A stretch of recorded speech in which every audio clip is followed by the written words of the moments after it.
Welcome to another episode of Red and Black, where your conservatism is not just the color that you're used to. I'm Lenny McAllister, one of the hosts of Red and Black, and I just got off the phone with your auntie Maxine, who is now going by the moniker Jump Off Jane, because if you ever want something turned up before you get a verdict, you call your auntie Maxine. What am I talking about? All the aftermath of the Chauvin verdict right here with my wonderful friends, starting with that one down there that has many, many, many opinions. As you can tell from her fancy necklace, she must have gotten paid by somebody to give a whole lot of fancy. Everyone is a new scalp. Yeah, exactly. Kira Davis, hello, and tell us a little bit about where this came from. Probably Walmart. Because there's still a story. Going to Wally World, as my late mother used to call it, always had a story behind it. There's always a Wally World story. My Wally World story is my wife and my late mother arguing over what certain sizes meant, and nothing like having the new mother-in-law not want to back down to the new wife. And it was literally like Monster-in-Law, except they did eventually fall in love as well. It was just really bad in the middle of a Walmart in Mooresville, North Carolina. Can you still tell that I'm just a little bit traumatized? Yeah, I can see why. Thank you. But thank you. I do enjoy mine. Every now and then I forget. It's so weird now that we can't ever be in studios anymore. I really just have to focus on here on up. So I forget, like, maybe a little flair will help the conversation along from time to time. So here's my flair today, guys. Oh, Kira, you're nothing but flair. We love you. I know that's true. True story. What's a studio, Jeff Charles? I mean, dude, you're the person like, your software doesn't take my green screen. You've forgotten about studios. You know more about home studios than I have ever known. So tell us a little bit about what studio life is really like these days. I just the same as it always is, as far as I'm concerned, because I haven't been in a studio. I just do my thing here. Jeff is playing ventriloquist right now, ladies. I know he's frozen. He's I'm like, frozen. wait. I thought he was just sitting there genuinely smiling and just like enjoying the conversation. Now you realize he doesn't like us that much. I thought it was like, he's You're just now figuring that out?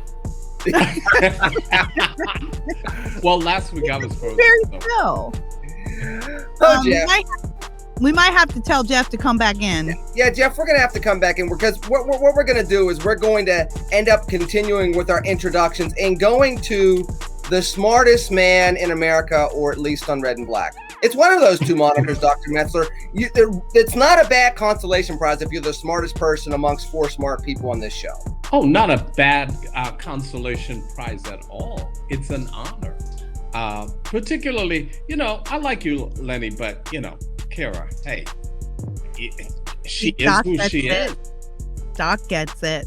Well, it's contractually there. I mean, he's supposed to. I'm going to change your contract. You are not honoring the terms of your contract. I'm sending you contract revisions right now. You know darn well that you are to praise me and not criticize me, or you violate our contract. So that's right. Hold on. First of all, are you telling me you're sending me more contract revisions? Because this is not the first time you have done this. So let's just be real.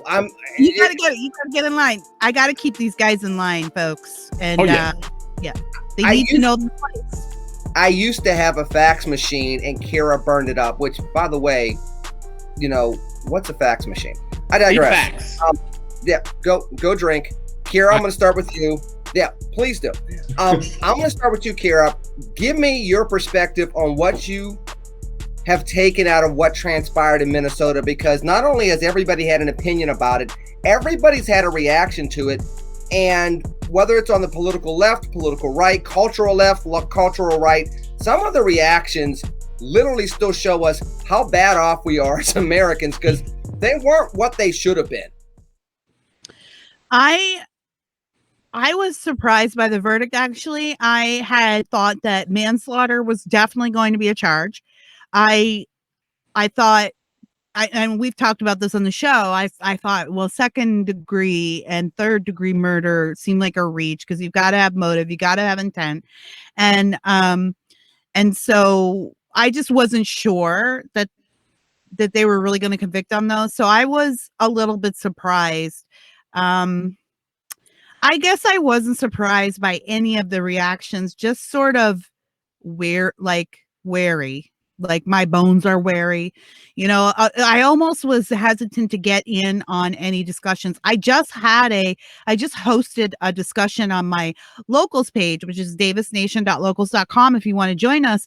But literally right before I got on this recording, I was hosting this live Zoom chat, and that's what I wanted to do. I wanted to poll my subscribers and see how they were feeling about the trial and what did they think about how things went down, because the noise on Twitter and social media was so much, and it just felt like you couldn't get any like decent reactions. It was all reactionary and not really thoughtful. And so I was happy to find that a lot of the people, everybody that I spoke to on our subscriber Zoom call was like, yeah, I was glad to see that he was convicted of something. I couldn't believe that the murder charges came up, but maybe the media hubbub and Maxine Waters and Biden could have had something to do with that verdict too. We talked a lot about what to do next. Where do we go from here? How do you solve this problem? Is it federal legislation? Is it charity work? Is it this or that or the other? I was so happy to see reasonable people engaged in intelligent conversation once it was offered to them in a forum where they weren't going to be shot down for their ideas or their awkward questions. Twitter, not happening. I had to turn off Twitter yesterday. Oh, yeah. It was a heaping garbage pile of trash. It was just, it was the worst. And you know who the problem is here, Lenny? It's media. They're not helping us at all. They are not helping us to solve any of these problems at all. They want us at each other's throats. They want us drawing blood every single day. They want us arguing with each other every single day over a lot of things that aren't even true. That aren't even, they're just in a headline and then media blows it up. And so I was just really disheartened. I was glad to see a conviction. I was really disheartened by the discussion afterwards, where it just didn't seem like there was much reason going around. It was just emotional reactions. And then pundits from all sides just kind of getting in there. I got to get my statement in there so I can get the clicks, so I can get featured on this site or that site. So I was actually really looking forward to talking to you guys about it today, because I wanted to hear what you guys had to say about it all. But I was just through yesterday. And so what I'm going to do is before I go to the Facebook lawyer on the Red and Black panel, I'm going to actually go to watch Jeff. You'll like this. I'm going to go to our Red and Black legal analyst, Dr. Christopher Metzler. Yeah. Congratulations, you got a promotion. Oh, well, thanks. By the way, we'll add it on to what you're already making on the show. Yeah. Please, 1,000% raised. I appreciate that. That's so. great. Tell us what you think, Mr. Legal. Oh, no. It's not even Mr. Legal Analyst. It's Dr. Mr. Analyst. So remember when we first started talking about this on Red and Black, there were a couple of things that I pointed out. Particularly the issue of recency and primacy. So because of the fact that the prosecution got the last word in, that's the last thing the jury heard. And the other problem was the defense expert. They got him to admit so many things. So this really changed when, in fact, there were closing arguments. That is where this all changed.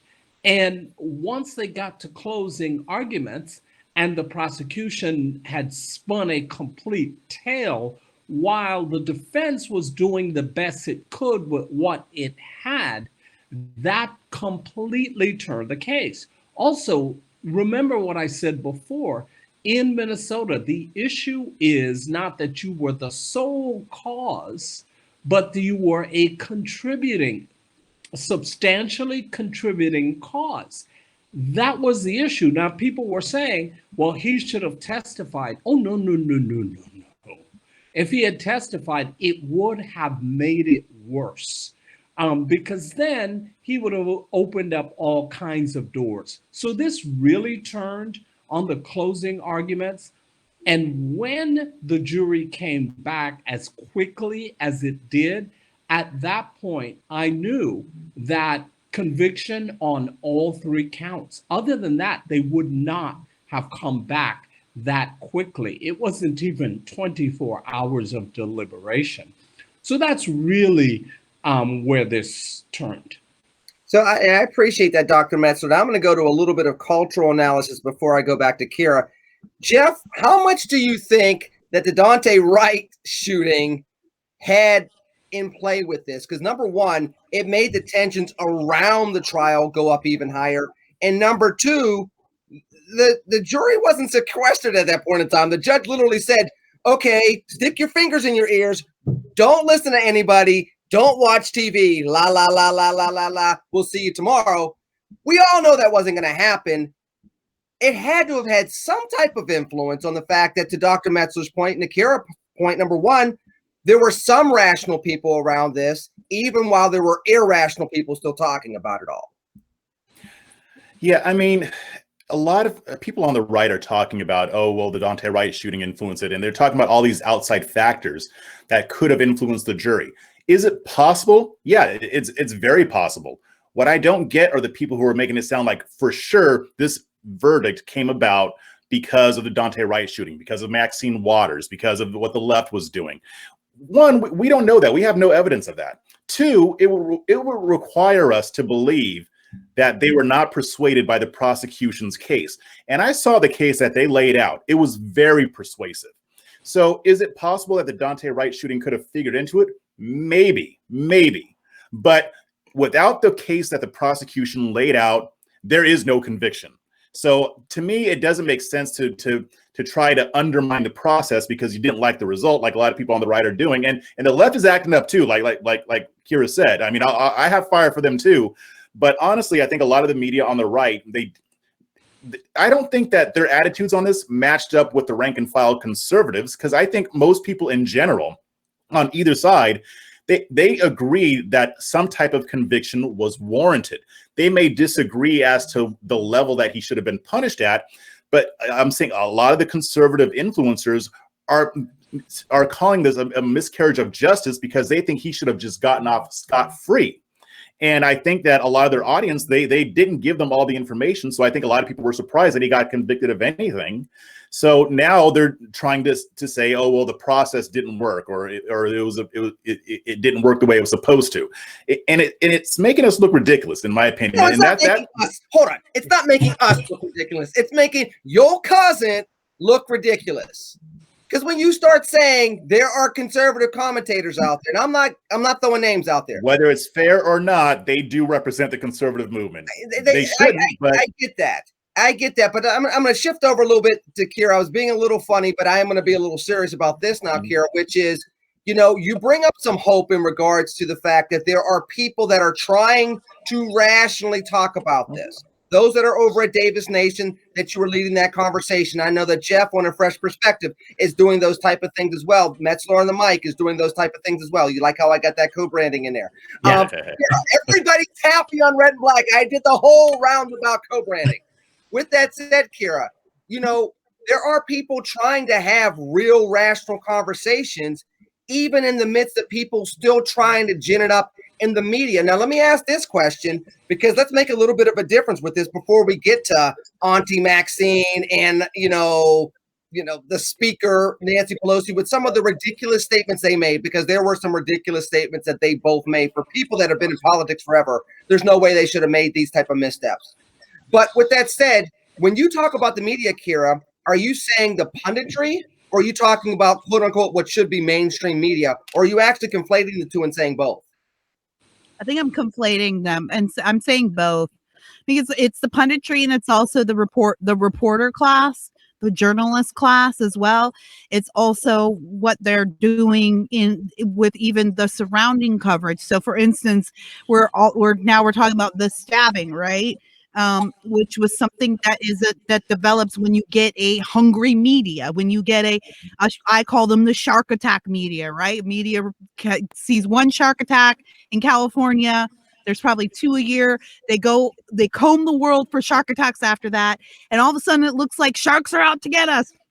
Sharks are going to run the world and they're going to take over humanity, not because there's any more shark attacks than at any other time, but because the media is suddenly senses, quote, blood in the water and heads to every story of a shark attack. And or sharks in the Sharknado. I digress. Or maybe there was a Sharknado. Maybe there was a Sharknado. Right. Maybe, and in that case, we don't send in the media. We send in Ian Ziering and Tara Reid and every other B-list star. That's how you take care of Sharknadoes, not the police. We don't need the police. That you actually saw that movie where you even know that. She's a Californian. Of course she does. Yeah, so am I. Movies. I even have a few friends that have been in the Sharknado. See, like I said, God. I told you, you're a Californian that lives in Texas. She is. I don't know why Jeff wants to be so uppity about it, because he sure as hell would take a Sharknado part if someone came especially if probably Paula was in it. You know that. Yeah, but they wouldn't cast black person because black people can't swim. I mean, that's right. What I was saying is that the media then starts to create news for us to be upset over. So this story about these two girls, which has nothing to do with the George Floyd case, is not in any way really related to what this conversation that we've been having surrounding this case, and only inflames the passions of people that put it out there as something to be outraged about without giving it any context, without asking people for information, without going to get information, just getting this video and boom, here we go. Everybody pour gasoline on yourselves and light yourselves on fire. They aren't helping anything. So I'm talking about the media at large, what they're doing with their tangential coverage. And I'm talking about the punditry class, how they become prisoners to the click culture, prisoners to ad culture, and then have to be sensational rather than thoughtful. It's all of it. And it's the mainstream media. I have struggled with, because we are technically media, and I have struggled with this. Who you calling media? That I have for media. I mean, well, girl, who you calling media? I'm just saying. But like, who you calling girl, boy? Anywho, go ahead. Well, how much am I a part of the problem? That's interesting, though, Kara. That's interesting. And Dr. M and Jeff, let me pivot a little bit, because one can make the argument that just because you're part of the media does not make you part of the problem, right, Dr. M? I mean, we're making a conscious choice to say, okay, we know about the fatal shooting in Columbus, but even Black Twitter is looking at it, and there are some within Black Twitter saying, she had her arm cocked with a knife, and if that's your daughter pinned against the car, you're not too upset about the results. And then you got other people saying it's another Black teenager shot and killed by the police. So even with that, we're trying to responsibly talk about that, to Kira's point, even as some people in that conflated definition of media is not. Well, yeah. And as it relates to that shooting in particular, I call bullshit.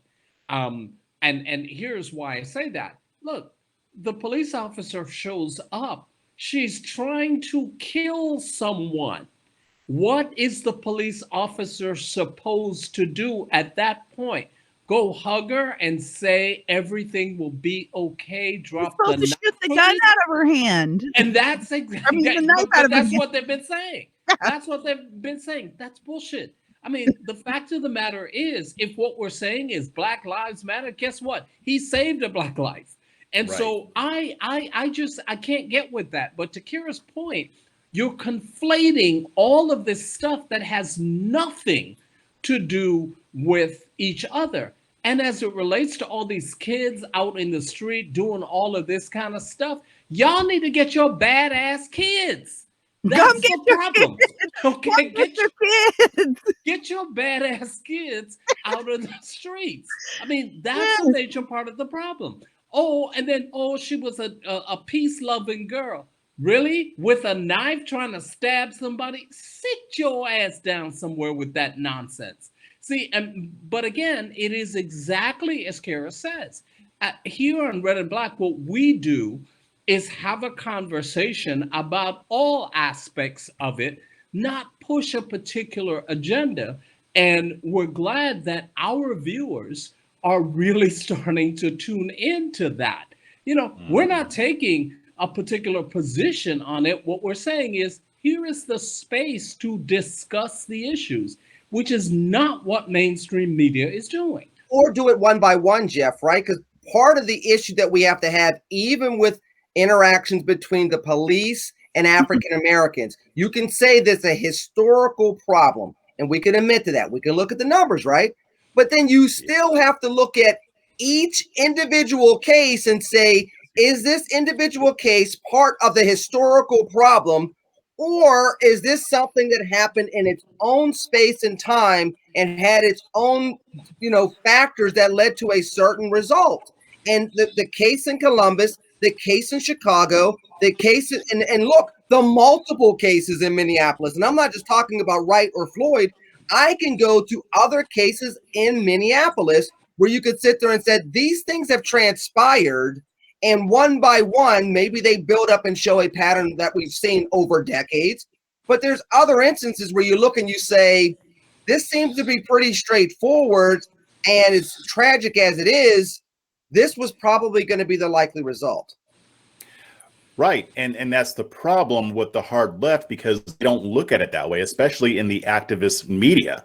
And you do have to look at every case individually, because there are going to be cases where officers have to fire their guns regardless of the color of the victim.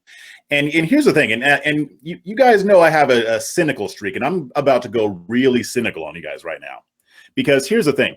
The reason why the activist media seized on this case, I'm going to tell you why, is because they did not get the verdict that they wanted in the Chauvin case. They wanted him to get off. Not everybody, but I saw from some of the reactions that they would have preferred that he either got a lesser charge so that they can still complain about it, or got off completely so that they can have their rights that they can report on. They can say everybody's racist because Chauvin got off. So him getting convicted on 3 counts for some of these people was the worst scenario for them. And now they're scrambling to keep that narrative going. That is why they seized on this case. Yeah. Any of them could have looked at that body cam footage multiple times like I did and saw that the officer didn't really have a choice. Anybody in his position would have done the same thing. And it was a crime about to be committed, like we said, against another black person. And if that happens to be your daughter, your sister, or what have you, or your cousin, you're not that mad about the police officer pulling the trigger. It was tragic. I'm not going to make fun of it like I've seen some people doing, but either way, it was tragic. I mean, I found out that she was in a foster home. So obviously there were some issues there beforehand with her parents or what have you. But the reality is that they smelled blood in the water. They wanted the Sharknado. And even if they had to manufacture a situation where the narrative was not applicable, they were willing to do it anyway. It's like Dr. Metzler said. I mean, when you don't have the facts, I mean, when you don't have the evidence or whatever, you make shit up or you manufacture shit. And that's what's happening here. Yeah. If you have the facts, you pound the facts. If you don't have the facts, you pound the table. Go ahead, Carol. Yeah. I mean, I totally concur. Absolutely. I mean, we have this conversation over and over again on this show, which is there are some people who don't want our problems to be solved because then their jobs go away. You know, there is such thing as a race industry in this country. And there are people who are invested in keeping us angry at each other and keeping us from solving problems. Again, this goes back to the point I was making that the media is our problem. You know, I think Trump was dead right on this one. I think he was right to call the media our enemy. They are. And every day that every day longer that this goes on, I think that I don't think of them just as, bias and liberals. I think, no, at some point, these people are acting like our enemy, not of Black people or conservatives or liberals or white people, but like enemy of the American people, of the American mind. We have no space to talk these things out, and they're taking away every avenue which we could have space. But isn't part of that Facebook shutting us down? Spaces where we could have honest conversations, we're not even allowed to have them there. Isn't part of it, Kira, the fact that in a capitalist society, they're providing what the consumers want, which is conflict. And so as a result of that, they're saying there's still a market out there for conflict. So we're going to continue to feed the market because it's making us money. And part of what we have a responsibility to do is to not, as consumers, if you take a purely free market perspective on this and say, as consumers, we don't want as much conflict. And if you continue to feed us conflict for the sake of conflict, we're going to go away. It's responsibility for that. It's 6 to 1, half a dozen the other, because Jeff has a really good, he looks at the media as in a really good way. He calls them the activist media, right? He calls them the activist media because now, Lenny, I don't know if you get the ratings I get the ratings every week for cable news. MSNBC and CNN their ratings have been tanking for 10 years. I used to get them every week when I would do CNN. I would get them every week. I would get them every week when I would see him on CNN. But I'm going to tell you this too. At a time when I was doing CNN was trying to be in the middle with MSNBC on the left and Fox News on the right. And CNN made a decision that, well, the middle doesn't work, so we're going to chase one extreme or another. What you end up having, though, in the quote-unquote mainstream media now is everybody's chasing the further extremes. Now Fox News is too moderate. You got to go the Newsmax or OANN. This is my thing. This is what I'm trying to say. It's not about the bottom line necessarily anymore, not for cable news, because if it was, CNN would look at their ratings and go, maybe we need to do something a little different here. The last 10 years hasn't worked.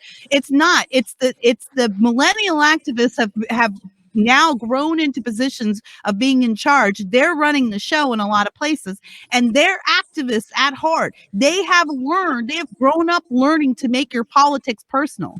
They have grown up in an era where journalists are considered world changers instead of just people who report the news. And so, no, I don't think that, I think to a certain extent, always the consumer is involved in this equation. But if the consumer is not getting any alternative media, which is why conservative media does so well these days, which is why Rush Limbaugh came along and changed the entire industry because people were starving for something else. There's an activist class in the media that doesn't want to change to meet that bottom line. CNN doesn't need to have terrible ratings like that. The consumer is not responding to what they're putting on offer, and yet they still don't change. Wait, hold on. And also even the way it's set up on cable news. I mean, if you look at how cable news is set up, you don't have productive conversations on cable news. You have 5 seconds to say something mean about the other person. They go back and forth. It's a big shouting match. It's entertaining, but it's WWE for politics. So to me, it's like nobody's able to see people have a rational conversation on the issue. And Tucker Carlson has had some of the highest ratings in television history with this. So, don't get me started on that dude. Pardon me? But don't get me started on that dude. I know, but my point is, there are some. Don't talk for Tucker.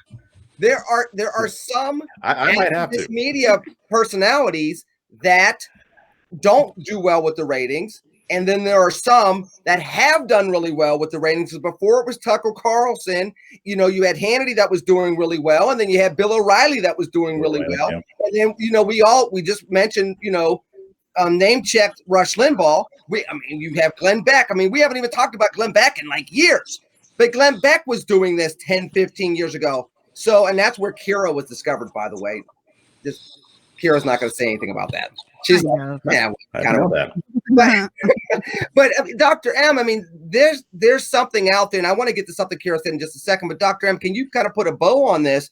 Because it seems as though everybody's still chasing the activist media. And if we as an American consumer base continue to maybe starve the beast, and not just maybe CNN, who's been suffering the most from it, but maybe a little bit of MSNBC, as well as the Fox News and the Newsmaxes, et cetera, maybe the temperature would come down with some of this stuff? Well, I'm not sure about that. I think both Jeff and Kira are right. Look, first of all, as it relates to this whole police brutality stuff, I am unwilling to accept as a fact that every police officer is racist and I that agree. every stop that is made is based on race. I agree That's with that too. nonsense. I'm unwilling to accept that. Because it's not true.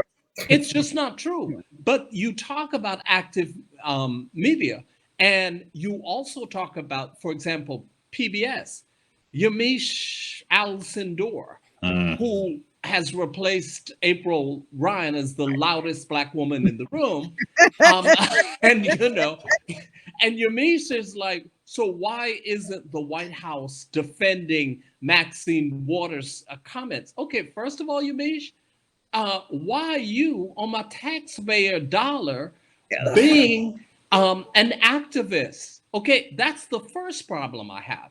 But first, second, and third problem, by the way. Yeah, and but to Kara's point, as the millennial and in this new generation, she feels like, okay, I own this. I have owned this right. And so it's like, are you serious? So it really isn't. I don't think it's about the bottom line. I don't think it's about the ratings.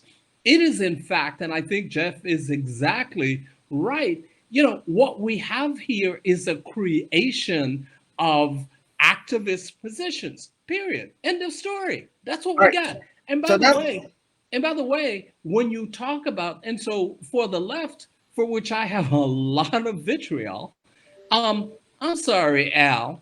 Oh, I'm sorry, Reverend, whatever. You're going to visit the Floyd family. You're taking a selfie walking up to your private jet. Are you damn serious? Really? Yes, he is. And you're a reverend who for years is married to a woman but sleeping with various women. Dude, and then the other I didn't know that. Oh yeah. Oh my goodness. And the other thing I have to say relative to that is, I'm sorry. So you have this picture with Jesse Jackson. That was elder abuse. Jesse is suffering from Parkinson's. And so you have him in that. I don't know that. Yeah, it's been a while. So you have him in this picture, and everybody's talking about, oh, he looks like he's on drugs. Dude is suffering from Parkinson's. Yeah. He made that clear a while ago. But you all, who are supposed to be civil rights champions, have him standing in that picture. That is elder abuse. Come on. You know, they're used to dragging out the old guys and popping them up, and you got one at the White House. And I want to get work for the president. Yeah, well, I want to get to two things. Number one, Dr. Metzler, stop saying that Jeff is right because he's going to get a big head. Yeah, we gotta be careful with that. Yeah, so, I already know I'm right. Oh, great. Read the fine print. Number two, talking about righteous indignation and anger. Kira, I'm going to go to you first. Not because you're that type of woman, but I'm talking about another California woman that went down that path. I'm talking about Maxine Waters. I'm going to eventually get to Nancy Pelosi as well, another California woman. But let's get to Maxine Waters first and her comment in regards to, if we don't basically get the verdict that we feel that we need to be more confrontational. In the same year that we had January 6th, in the same year that we've had all these other things go on over the last several years in America, and we've already had her previously say, go to people such as the former press secretary and tell them they're not welcome anywhere. The last person in America that needs to use the word confrontational on a tinderbox is Congresswoman Waters. And I'm just going to say that and throw it over to you, Kara. All right. Look, I'm just going to put all my cards on the table here, and I'm going to say it. Maxine Waters is crazy. And I mean that. I don't mean like that girl is crazy. No, I think Maxine Waters is off her rocker. And I'll tell you why I believe that this is like a medically sound judgment. Remember last year when she was doing all that stuff, and then everybody, all of a sudden she became like very briefly this left-wing hero, right? She was getting invited to all of the red carpet events, and she was at the Women's Black Expo, and she was Chrissy Teigen's special guest on the red carpet, and she did the Black Lives Matter documentary premiere in LA, and she was everywhere. People couldn't wait to have her on. Everyone was so excited. You don't see her getting invitations anywhere now, do you? You don't see her. You don't see any of the usual suspects embracing her, inviting her on their podcast, inviting her on their shows. That's because once they got in Maxine Waters' presence, they saw that she was genuinely cuckoo crazy, and that was why she came off so passionately, because she's insane.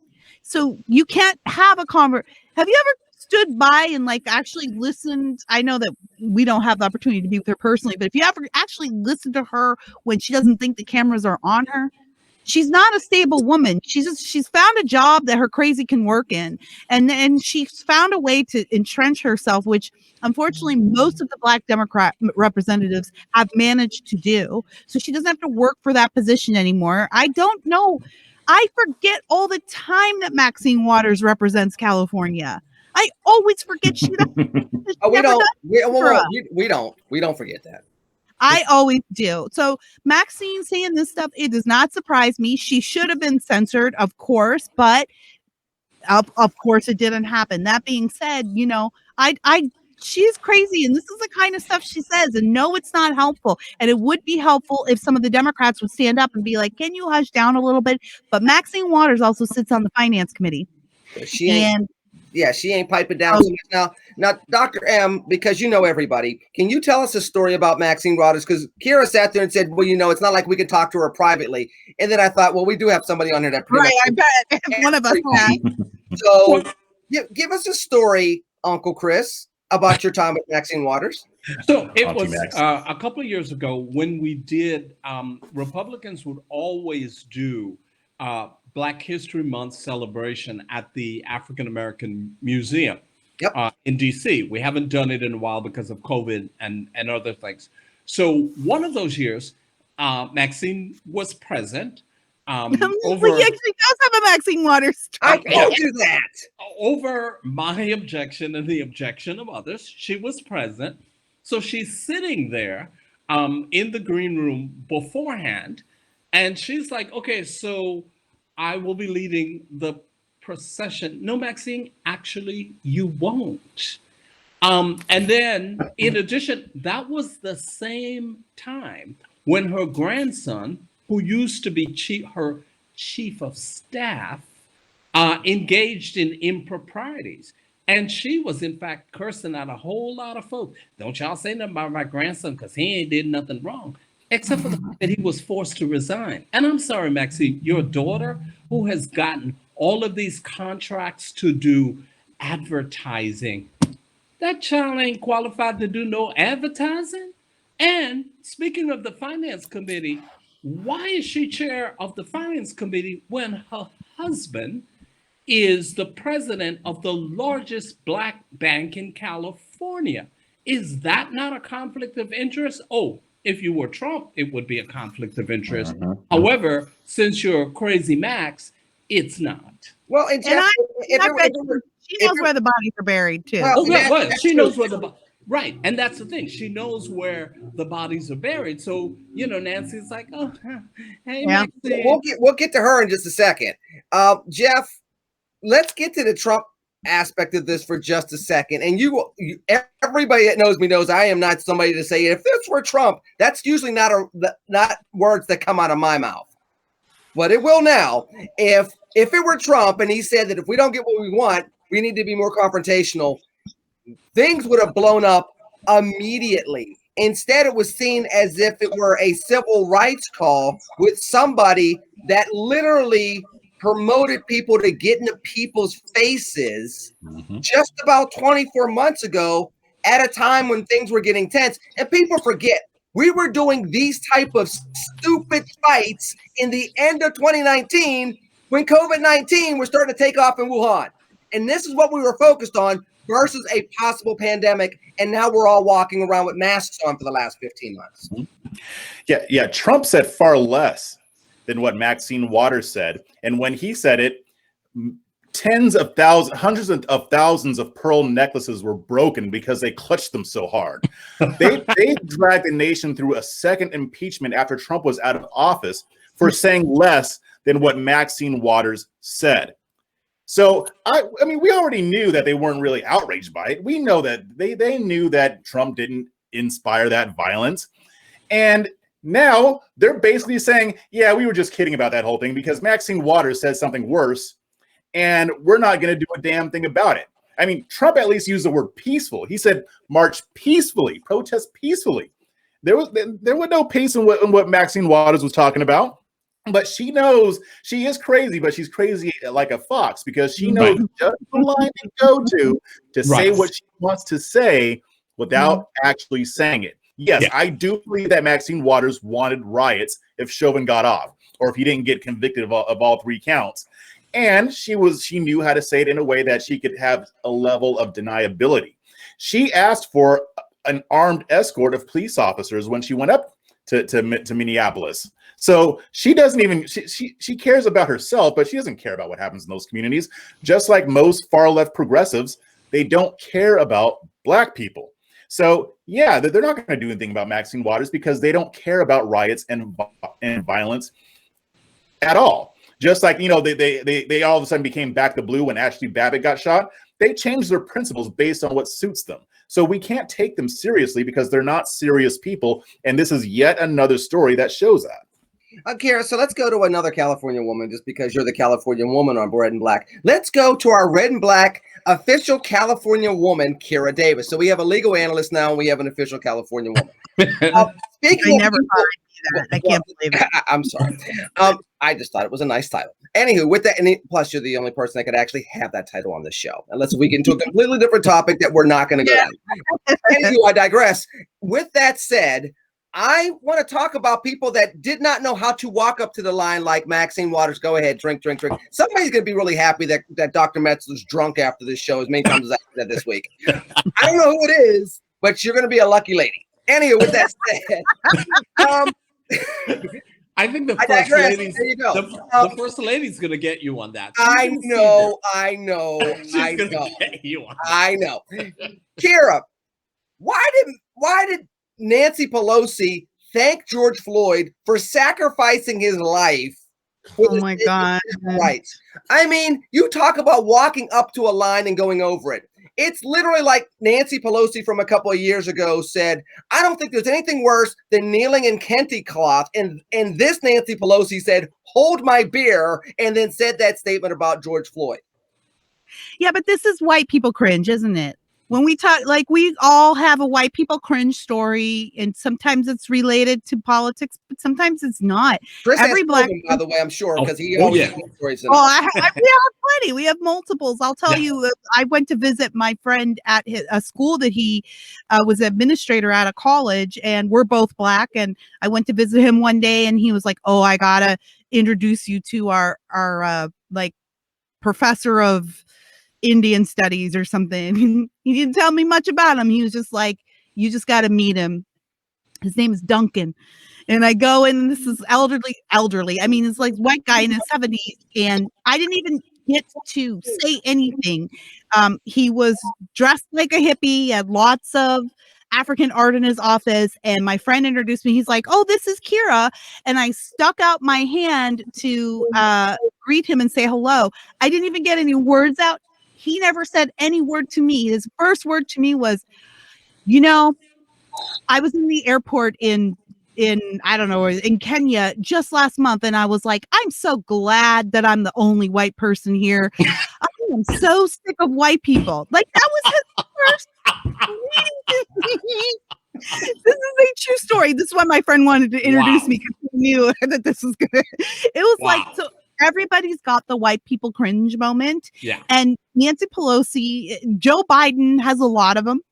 That's why I always imagine all of the stuff we don't know that Biden said to the Obamas during their time. Like, just imagine all the awkward. It's true, by the way. The meme that you see where Obama has his hand on his forehead and Joe's saying something and President Obama's like, "That's not right, Joe." That meme, look, Chris can confirm on this. He is our, wait again, watch this. He is our Red and Black legal historian. He can confirm that actually really happened. Go ahead, Kira. I'm sorry. No, I'll just wrap up by saying, for Nancy, it's just her way of trying to score political points, which is her job. And because she is kind of a clueless, kind of rich, typical, like clueless, rich white lady, or stereotypical, I should say, white lady, that what we saw was the moment of cringe. Those moments of cringe come when you're not really sincere about what you're saying. So there's nothing coming from the heart. It's just when you don't know what to say, you're making up the words, and then those of us with ears to hear will hear.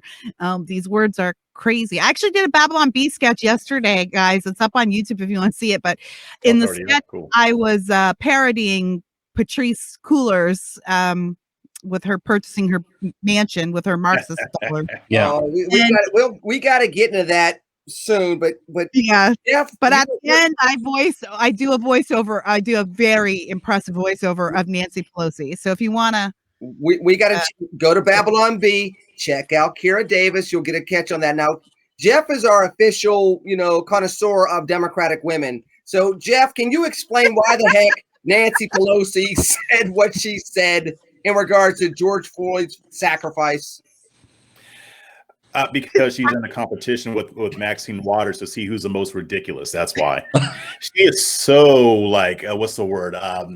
Tone deaf. I mean, I think she just didn't think about what she was saying, and she just was diarrhea of the mouth, and she just ended up saying stupid crap. She's another one that's too old to be in her position. They need to replace her, because this is not the first time that she has said some stupid stuff, especially when it relates to the Black community. And that whole Kente cloth thing, I don't know if that was her idea, but the fact that she didn't know to shut that down in the first place, it's just, and I'll do it. Imagine if that had been a Republican that said something like that. Oh yeah. Imagine if it had been a Republican who did the Kente cloth thing. They'd be going wild. So to me, it's just more of the same hypocrisy. And then it gets me even more mad at the GOP, because I'm like, how the hell do we lose to these people? How? How do we lose to these people?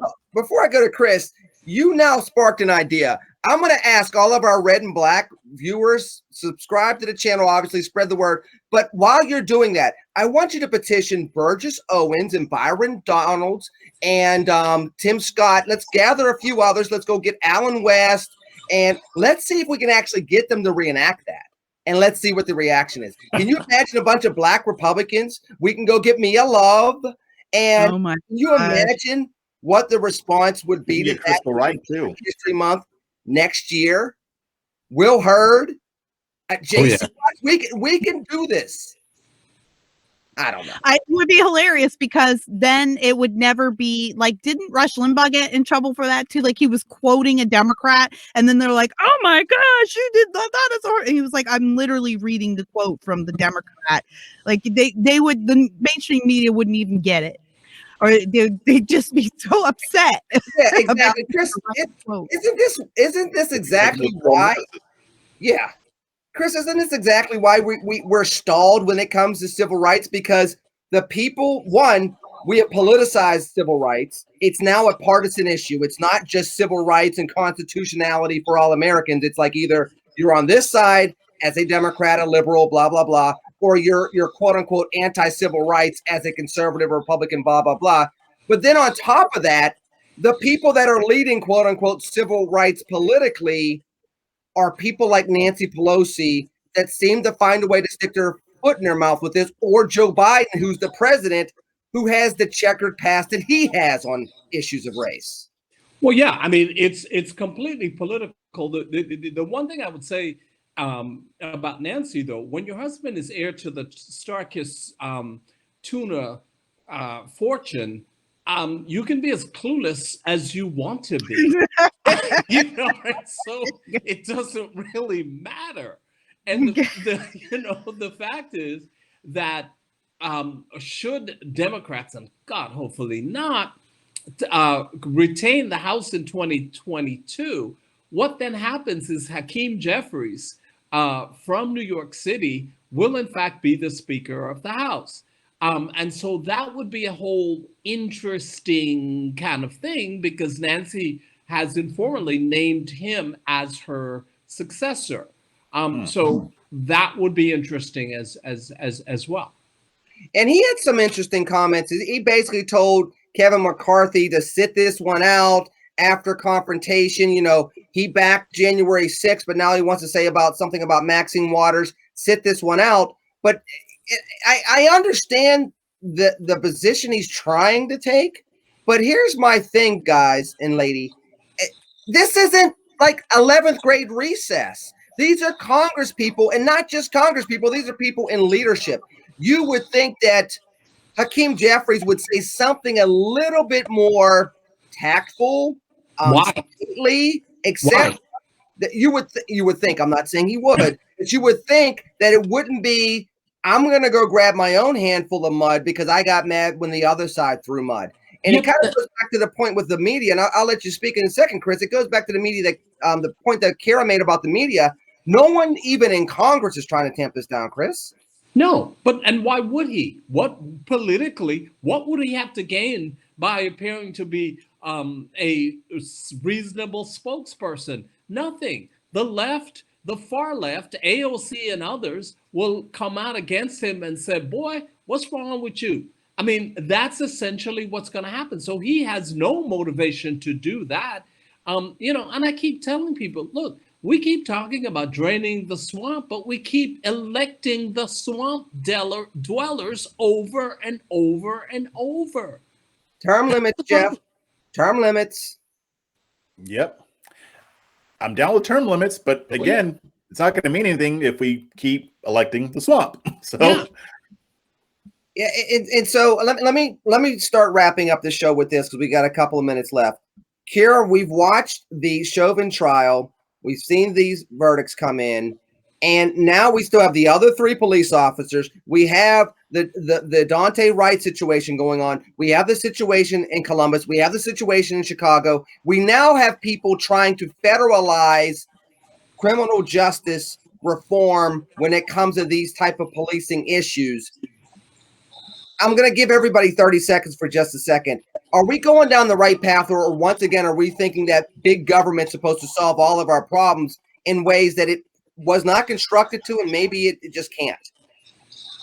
Yeah, no, I appreciate Senator Tim Scott for being somebody who's solution oriented. And I appreciate the fact that he introduced a bill, but I don't, regardless of who introduces it, I don't support federal legislation to deal with this. I think it's the wrong way. And it goes against what this country is founded on. And states' rights are very important. It's important that we uphold them. These are issues that need to be taken care of by the people themselves and not by Congress. So no, I don't think this should be a federal issue. You can comment as an American and a federal representative, but these are issues that will have to be solved state to state, city to city, citizen to citizen. Before we go to our red and black legal constitutional expert, Dr. Christopher Metzler, Jeff, I'm going to go to you. What say you?